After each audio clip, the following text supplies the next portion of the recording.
The galaxy had seen many young species rise from their home worlds and reach for the stars. Most of them learned their place quickly. They bowed to the old empires, paid their tributes, and survived by staying small and quiet. Humanity was supposed to be the same. For 300 years, humans had spread across the outer rim of the galaxy. They built colonies on harsh worlds that other species did not want. They mined asteroids, farmed alien soil, and traded with whoever would trade with them. The great empires barely noticed them. When they did, they saw only a young species still learning to walk among the stars. The Vorathian hegemony was the oldest and most powerful empire in the known galaxy. They had ruled for 50,000 years. They controlled 3,000 star systems. Their fleets had crushed dozens of species, and their word was law in half the galaxy. When they looked at humanity, they saw nothing worth fearing. Ambassador Krell of the Vorathian hegemony arrived at Earth on a spring morning. His ship descended through white clouds and landed in the great plaza of the United Terran Council.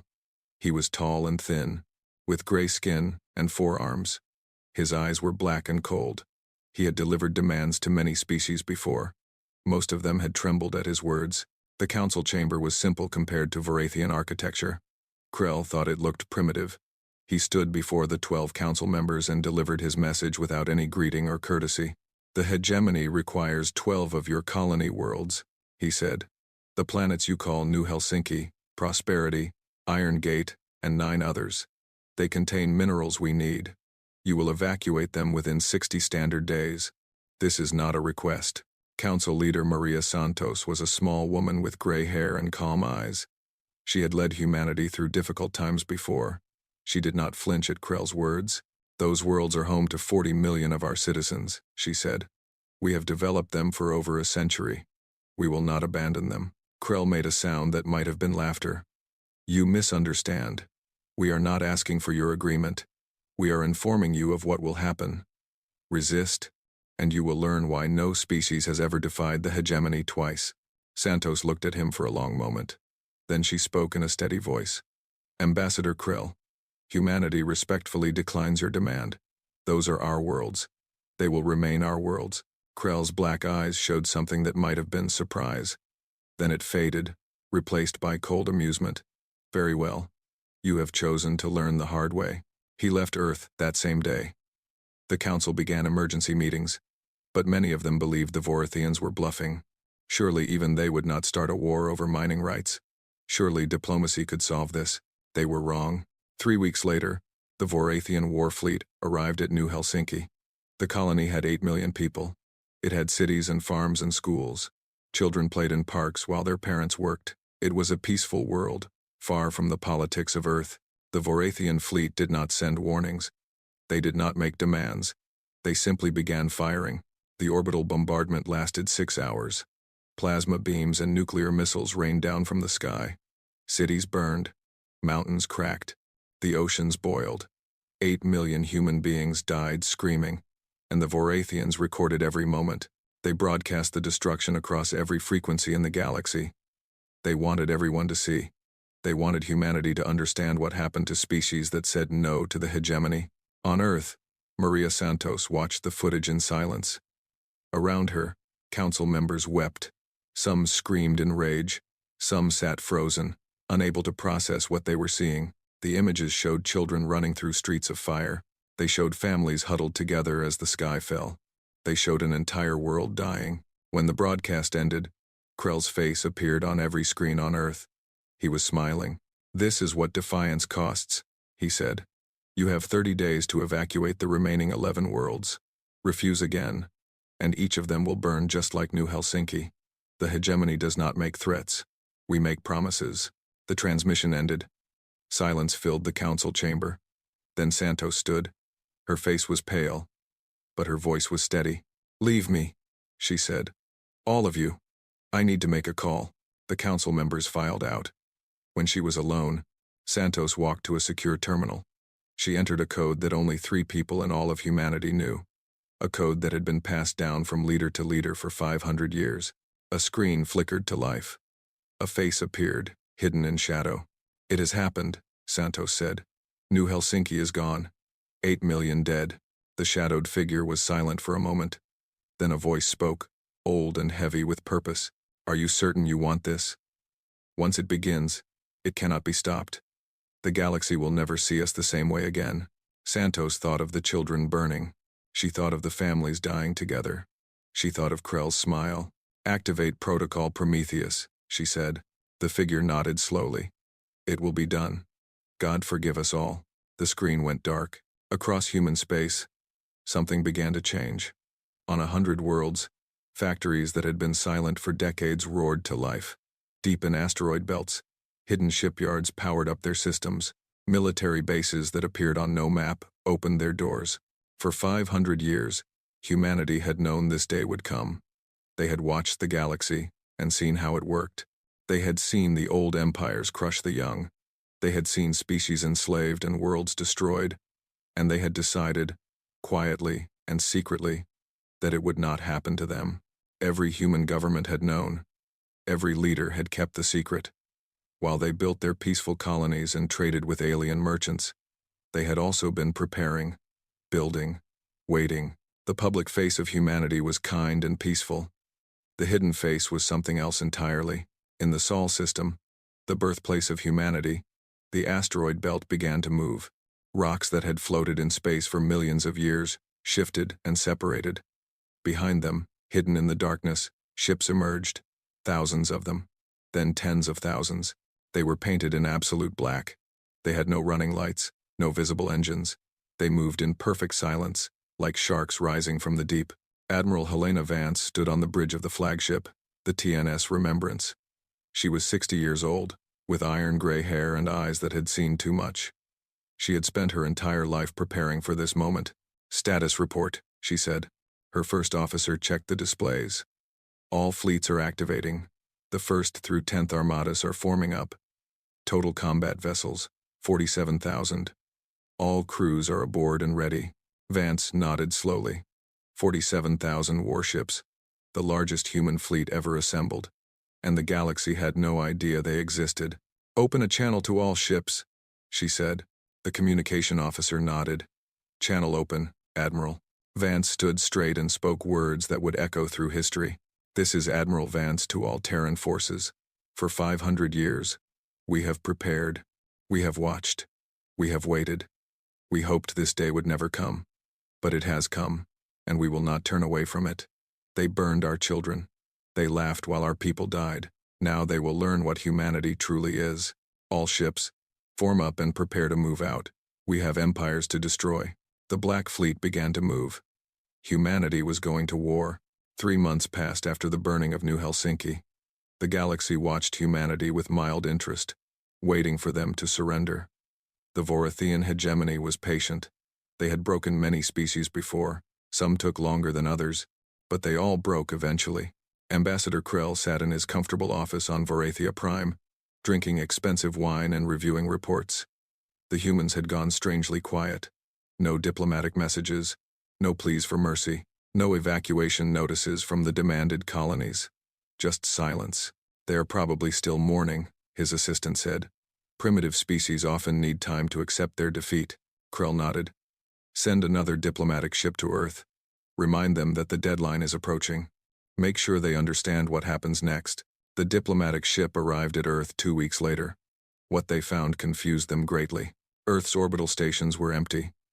The great shipyards that had built human merchant vessels floated silent and dark. The planet itself was still populated, but the military installations were abandoned. It was as if humanity's entire space force had simply vanished. The diplomats sent probes to the human colonies. They found the same thing everywhere. Civilian populations remained, going about their daily lives. But every warship, every military base, every soldier was gone. "Where did they go?" Krell demanded when he received the report. "They cannot have simply disappeared. Find them."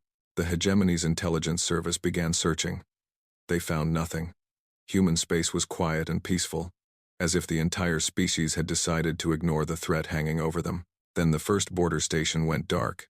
Listening Post Gamma 7 was a small Vorathian outpost on the edge of human territory. It monitored human communications and watched for any sign of military activity. 23 Vorathians worked there. One day, it simply stopped responding. The hegemony sent a patrol ship to investigate. The ship found the station intact but completely empty. There were no bodies. There were no signs of battle. The crew had simply vanished. The only thing different was a message burned into the main view screen. "We remember New Helsinki." Krell felt the first small flutter of concern. "Increase patrols along the human border. Find out what happened." The patrols found nothing. But more stations went dark. Then a small colony. Then a mining outpost. Each time, the same pattern. No survivors. No evidence. Just the message. "We remember New Helsinki." The galaxy began to notice. The Vorathian hegemony, the most powerful empire in known space, was losing territory to a species they had dismissed as primitive. Rumors spread. Some said the humans had developed new weapons. Others said they had made alliances with unknown powers. A few whispered that humanity had simply gone mad with grief and was lashing out blindly. The truth was far worse. Commander Yeveth of the Vorathian Navy was leading a patrol of 12 warships through the outer sectors when his sensors detected something strange. A shadow where there should have been only empty space.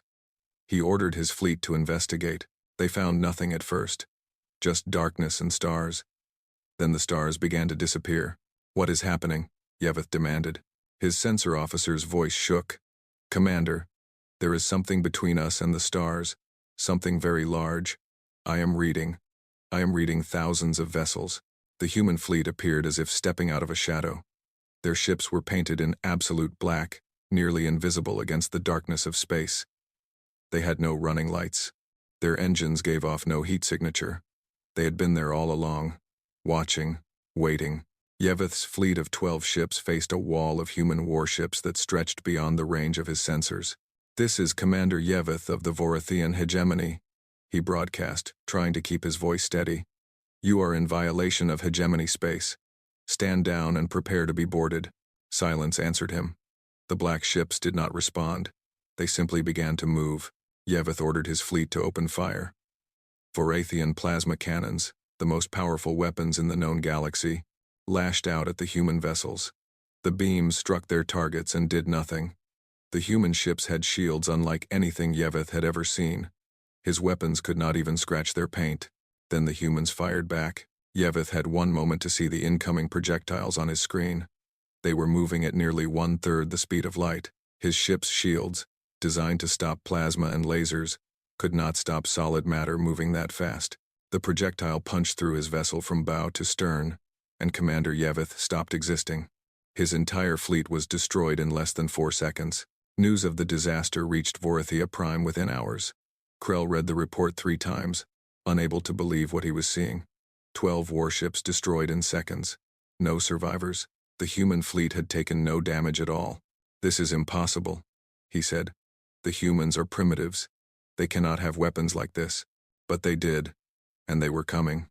The first images of the human fleet reached the hegemony's capital world a week later. They came from a border fortress that managed to transmit for 30 seconds before it was destroyed. The footage showed ships of impossible size moving in perfect formation. The smallest human vessels were larger than Vorathian battlecruisers. The largest defied comprehension. The recording also captured a single transmission from the human fleet. A human woman with gray hair and cold eyes appeared on screen. Her uniform was simple black, marked only with a silver symbol of Earth. "I am Admiral Helena Vance of the Terran Armada," she said. "For 300 years, we lived peacefully among you. We asked only to trade, to explore, to build our homes in places no one else wanted. You responded with contempt. You called us primitive. You dismissed us as children playing among the stars." Her voice hardened. "Then you burned New Helsinki. You killed 8 million of our people and broadcast their deaths as entertainment. You laughed while our children died." She leaned forward, and her eyes seemed to look directly at every Vorathian watching. "We are not laughing. We have never been primitives. We have been waiting, preparing, watching your empires rise and fall, learning your weaknesses, building our strength in secret. You thought you knew humanity. You knew nothing." The transmission ended with 5 words that would haunt the galaxy for centuries. "Now you will learn fear." The hegemony mobilized its grand fleet. 10,000 warships, the pride of their empire, gathered to defend their core worlds. They were confident. Yes, the humans had surprised them with new technology. But numbers would surely win. 10,000 ships against whatever force the humans could muster. They did not know that 47,000 human warships were already on their way. They did not know that humanity had been building weapons for 500 years, while they grew comfortable and lazy. They did not know that the young species they had dismissed was about to become their nightmare. The Grand Fleet took up defensive positions around Vorthia Prime. Their commanders made speeches about honor and duty and the glory of the hegemony. They assured their crews that victory was certain. 3 days later, the human fleet arrived.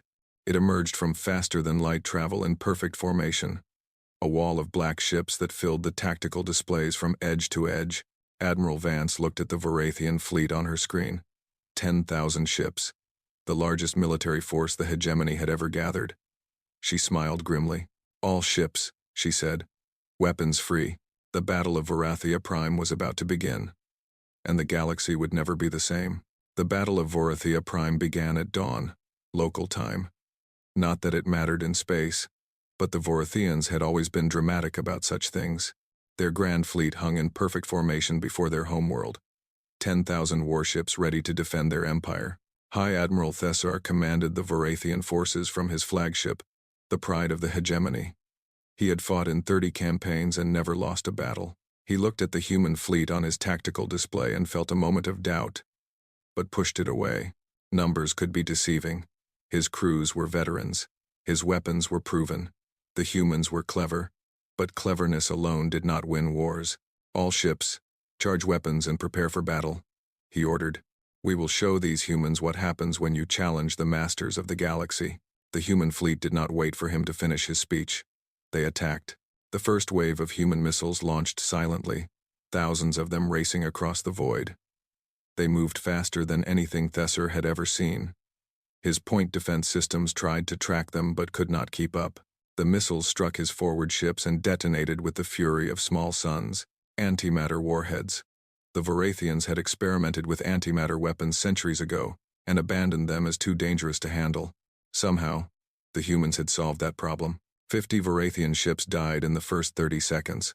Return fire, Thessar screamed. All ships, concentrate fire on their lead vessels. 10,000 Vorathian ships opened fire at once.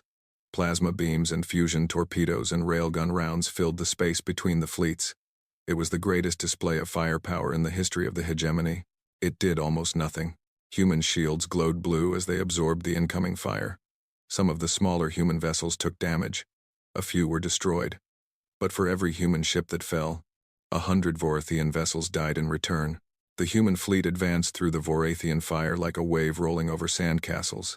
Their weapons struck with impossible precision. Railgun rounds moving at relativistic speeds punched through Vorathian shields as if they were paper. Energy beams of frequencies the Vorathians had never seen cut through armor plating. Drone swarms overwhelmed point defense systems and tore ships apart from the inside. Thessar watched his tactical display fill with red icons as his ships died one after another. 300 gone. 500. 1,000. The humans kept coming. How is this possible? He whispered. They were supposed to be primitives. His communications officer looked up with fear in his eyes. Hi, Admiral. We are receiving a transmission from the human flagship. Put it through. Admiral Vance appeared on his screen. Her face was calm, almost peaceful. Behind her, Thessar could see her bridge crew working their stations with quiet efficiency. Hi, Admiral Thessar, she said. You have one chance to save what remains of your fleet. Surrender now, and we will accept it. Continue fighting, and we will destroy every ship you have. Thessar straightened his spine. He was a Vorathian warrior. He had served the hegemony for 300 years. He would not surrender to primitives. The hegemony does not surrender, he said. We will fight to the last ship. Vance nodded slowly, as if she had expected this answer. Then you will die. All of you. I wanted you to know that we gave you the choice. The transmission ended. Thessar opened his mouth to give orders, but he never got the chance.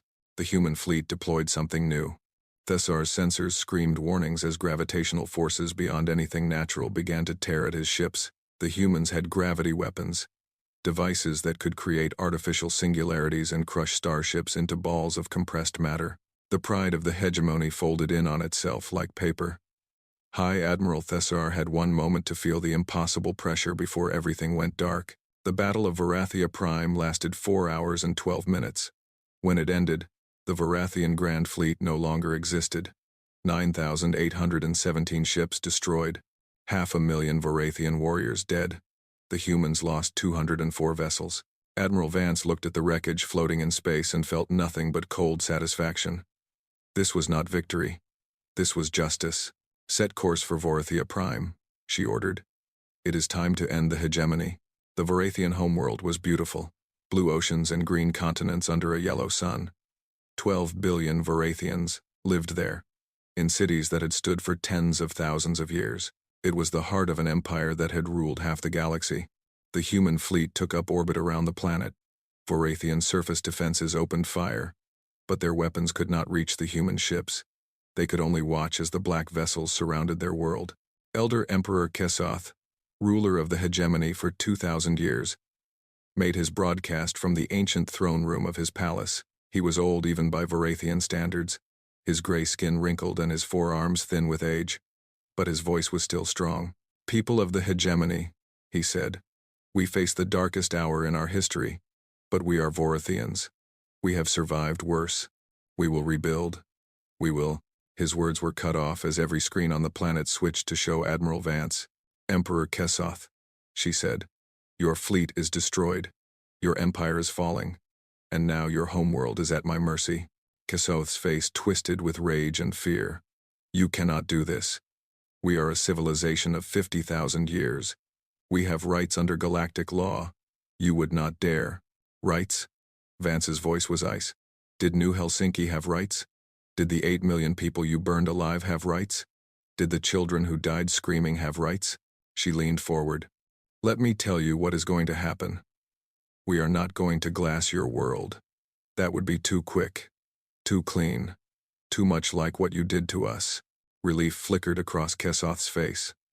Then Vance continued. Instead, we are going to dismantle your civilization piece by piece.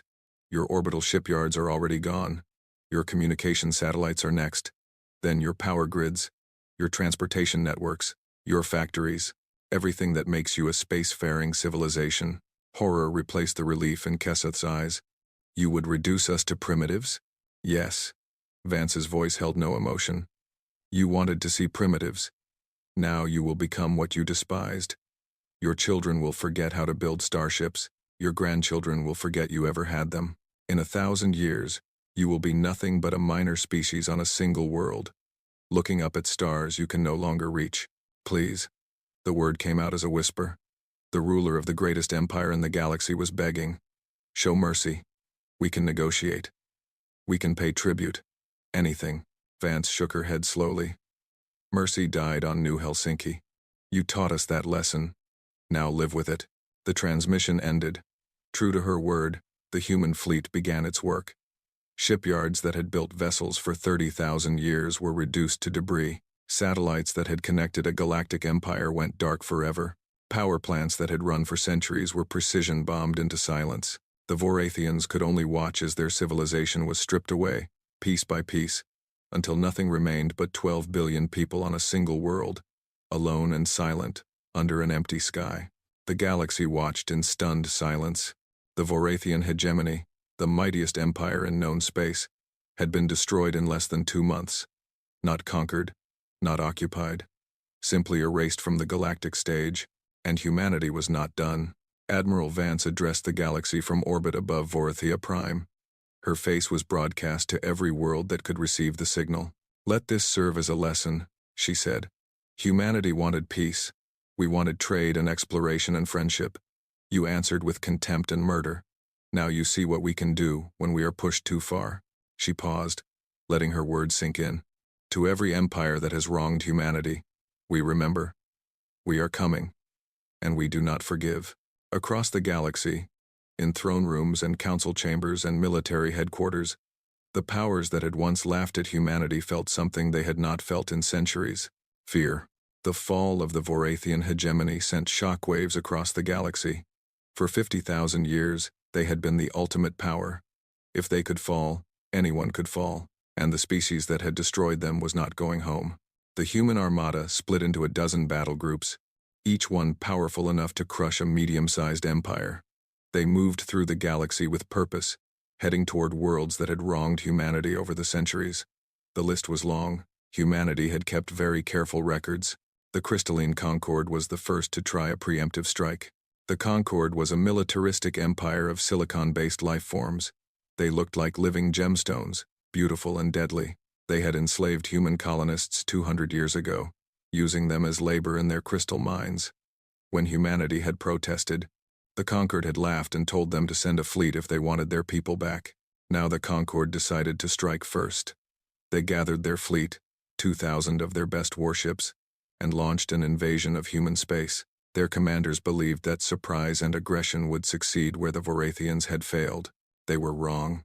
The Concord fleet jumped into what they thought was an undefended human border system. They found a human battle group waiting for them. Somehow, impossibly, the humans had known they were coming. The battle lasted 12 minutes. The entire Concord invasion force was annihilated. Not a single human ship was destroyed. When the human fleet arrived at the conquered homeworld 2 weeks later, they found no resistance. The conquered government had already fled. Their military had collapsed. Their people hid in their crystal caves and waited for death. Admiral Chen, commanding the second battle group, was not interested in genocide. She had other orders. "Transmit the following to all Concord frequencies," she said. "You enslaved our people. You worked them to death in your mines. You laughed when we asked for their return. Today, every human survivor in your territory will be released to us. Every record of human slavery will be turned over, and you will pay reparations for every life lost under your rule." The Concord agreed to everything within the hour. They had no choice. The pattern repeated across the galaxy. Species that had wronged humanity faced justice, each punishment fitted to the crime. The merchants of Theta Prime had grown rich selling human prisoners to slave markets. They woke one morning to find their financial networks completely destroyed. Every credit they owned had vanished, redistributed to the descendants of the humans they had sold. When they tried to contact the galactic banking systems for help, they found their accounts locked and their assets frozen. A human battle group sat in orbit, watching silently. The merchants did not need to be told what would happen if they resisted. The Hive Queens of Sector 7 had conducted experiments on captured human soldiers. They had dissected living humans to study their biology. They had tested weapons on human prisoners. They had done things that made even other species sick to hear about. For them, Admiral Vance came personally. The Hive Queens commanded a vast swarm of bioships, living vessels grown from organic matter. They were proud of their fleet. They believed it was the most powerful organic armada in the galaxy. Vance destroyed it in a single day. The human fleet used weapons that targeted organic matter specifically. Beams that caused living tissue to necrotize. Missiles that spread engineered plagues through the Hive Queen's living ships. Chemical weapons that turned their organic hulls to poison. The Hive Queens died screaming, just as the human prisoners they had experimented on had died screaming. The humans left their worlds barren, their species reduced to scattered survivors who would never again pose a threat to anyone. Not every encounter ended in violence. The consortium of free traders had never actively harmed humanity. They had simply refused to help when humanity was in need. They had watched the destruction of New Helsinki and said nothing. They had continued trading with the Vorathians as if nothing had happened. When human warships appeared in their territory, the consortium expected destruction. Instead, Admiral Park requested a meeting. The consortium leaders came to his flagship in person, trembling with fear. They found a tired-looking human officer sitting in a simple conference room, drinking coffee. "You did not hurt us," Park said simply. "You did not help us either. But that is not a crime. We are not going to destroy you." The consortium leaders nearly collapsed with relief. "However," Park continued, "things are going to change. From now on, there will be no slave trading in any territory you control. There will be no trafficking in weapons of mass destruction. There will be no exploitation of developing species. You will follow these rules, or you will face consequences." The consortium agreed immediately. They would have agreed to almost anything to avoid the fate of the Vorathians. Word spread across the galaxy. Some species submitted to humanity's terms before they even received demands. Others tried to hide, hoping the human fleets would pass them by. A few, the most foolish or the most proud, decided to fight. They all lost. The theocracy of the Eternal Flame tried to rally a religious crusade against the human demons. Their holy warriors attacked human merchant ships and killed the crews in the name of their gods. The human response was swift and terrible. Within a month, the theocracy's temple ships were burning wreckage, their priests floating dead in the void.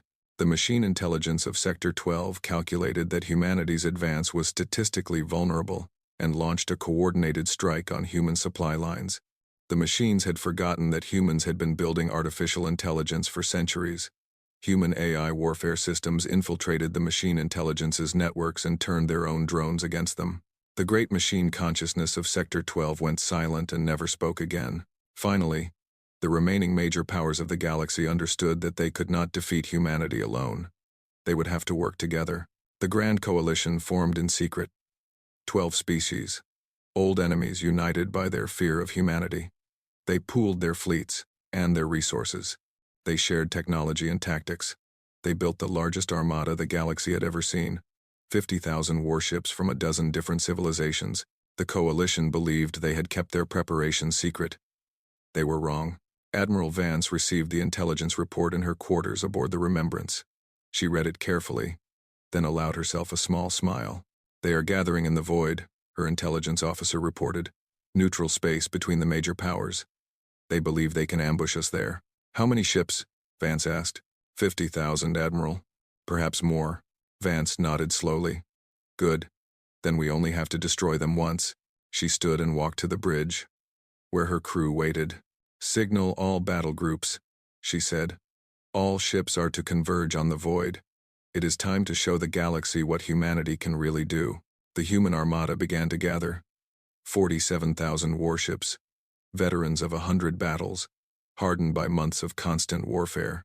They moved through space like a wave of darkness, heading toward the final confrontation. The Grand Coalition waited in the void, confident in their numbers.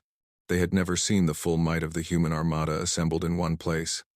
They had no idea what was coming, but they would learn. The whole galaxy would learn. The final battle was about to begin. The void was a region of empty space between the great powers of the galaxy. No stars, no planets, just endless darkness, stretching for light years in every direction. It was the perfect place for a secret gathering. It was also the perfect place for a final battle. The Grand Coalition assembled their fleet with pride. 50,000 warships from 12 different species, painted in a dozen different colors, flying 100 different designs. They had come together to stop the human menace once and for all. Their commanders gave brave speeches about unity and courage and the defense of galactic civilization. Supreme Commander Velok of the Crethean Empire addressed the combined fleet from his flagship.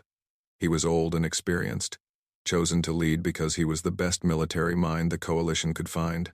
"Today we stand together," he said. "Today we show these humans that they cannot terrorize the galaxy forever. We outnumber them. We have the combined might of a dozen civilizations. Victory is assured." The coalition cheered. They believed him. They had to believe him, because the alternative was too terrible to consider. Then the human fleet arrived. They came out of faster-than-light travel in a single perfect formation. 47,000 ships appearing as one. A wall of black vessels that filled the tactical displays from edge to edge.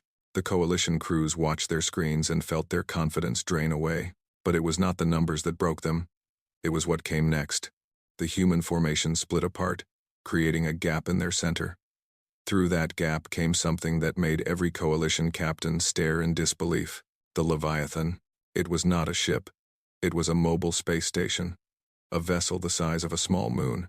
Its hull was covered in weapons platforms and shield generators and hangar bays for thousands of smaller craft. It moved through space with the slow majesty of a god, and everything around it seemed small and fragile in comparison. The Leviathan had taken 30 years to build. Humanity had constructed it in secret, in the dark spaces between stars where no one would think to look. It was powered by captive stars, miniature suns held in magnetic bottles deep in its core. Its main weapon could crack a planet in half. Supreme Commander Velok stared at the approaching monster and felt something he had not felt in centuries of warfare. Despair. "All ships, open fire," he ordered, because there was nothing else to do. The coalition fleet unleashed everything they had. 50,000 ships firing at once, a storm of energy and matter that should have overwhelmed any defense. The barrage struck the Leviathan's shields and did nothing. The great vessel did not even slow down. Then the Leviathan fired back.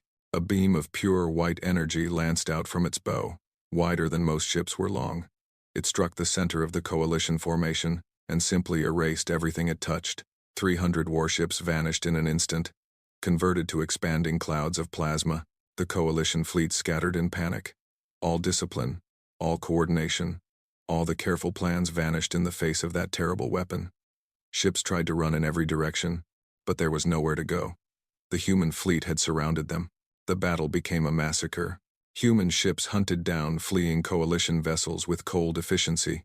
The Leviathan moved through the chaos like a mountain moving through a storm, unstoppable and inevitable. Coalition commanders tried to rally their forces, tried to organize retreats, tried to surrender. Nothing worked. Admiral Vance watched the destruction from the bridge of the Remembrance. Her face showed no emotion, but her crew could see the weariness in her eyes. She had been fighting for months. She was tired of killing. "Admiral," her communications officer reported, "the coalition fleet is breaking. Many ships are trying to surrender." Vance nodded slowly. "Accept all surrenders. Let them go." Her first officer looked surprised. "Let them go? They came here to destroy us, and they failed." Vance turned to look at her officer. "We have made our point. The galaxy knows what we can do. Killing more of them serves no purpose now." The order went out to all human ships: accept surrenders and allow retreat. Coalition vessels that powered down their weapons were allowed to flee. Those that continued fighting were destroyed, but Vance gave them every chance to stop. When the battle ended, 32,000 coalition ships had been destroyed. The rest had surrendered or escaped. The human fleet had lost less than 500 vessels. Supreme Commander Velok was among the survivors. His flagship had been disabled but not destroyed, and human marines had boarded and captured him. He was brought before Admiral Vance in chains, expecting execution. Instead, she offered him a chair. "The war is over," Vance said simply. "You lost. But I am not going to kill you. I want you to deliver a message to the surviving powers of the galaxy." Velok looked at her with confusion and fear. "What message?" Vance stood and walked to the viewport. Outside, the wreckage of the coalition fleet drifted in the darkness. Beyond it, stars gleamed with cold indifference.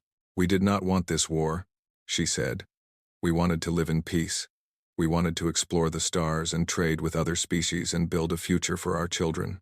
But you would not let us. You saw us as prey, as primitives to be exploited and abused. You taught us that the galaxy only respects power." She turned to face him. "So we became power. We became the thing you feared, because you gave us no other choice. And now you have seen what we can do." Velok swallowed hard. "What do you want from us?" "We want peace," Vance said. "Real peace. We will not conquer your worlds or enslave your people. We will not demand tribute or territory. We will simply exist, and you will leave us alone. But there will be rules." She handed him a datapad containing the terms. "Any species that attacks a human world will be destroyed. Any species that enslaves human citizens will be destroyed. Any species that threatens human sovereignty will be destroyed." "These are not threats. These are facts." Velok read the terms. They were harsh but not impossible. Humanity was not demanding submission, only respect. "There is one more thing," Vance said. "From this day forward, humanity will protect the weak.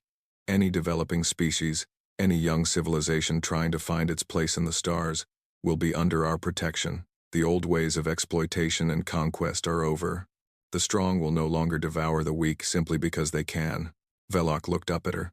"Why? You have the power to rule the galaxy. Why would you use it to protect others?" Vance smiled, and for a moment she looked almost human again, almost like the peaceful explorer humanity had been before New Helsinki burned. "Because we remember what it was like to be prey," she said, "and we will not allow others to suffer as we did." 50 years later, the galaxy was almost unrecognizable. The old empires still existed, but they were shadows of their former selves. They traded peacefully and settled their disputes through negotiation. Wars of conquest had become rare, and slavery had been abolished across known space. The strong still competed, but they did so within rules that protected the weak. Humanity had not conquered the galaxy. They had no interest in ruling other species. They had simply set boundaries and enforced them. Human ships patrolled the space lanes, keeping the peace. Human ambassadors mediated conflicts. Human technology, no longer secret, was shared with species who needed it. Young civilizations rose from their homeworlds and found a galaxy very different from the one humanity had discovered. They did not face exploitation or conquest. They were welcomed, protected, guided. Some of them looked at the human ships orbiting their worlds and wondered why these powerful beings helped them. On a small green world in the outer rim, a young alien child looked up at the stars. Her mother stood beside her, pointing out the lights of the human patrol ships crossing the sky. "Why do the humans protect us?" the child asked. "They are so powerful. They could take anything they want." Her mother smiled and put an arm around her. "Because they remember," she said. "Long ago, before you were born, before I was born, the humans were like us, small and weak and afraid. The old empires hurt them terribly. They lost millions of their people to cruelty and greed."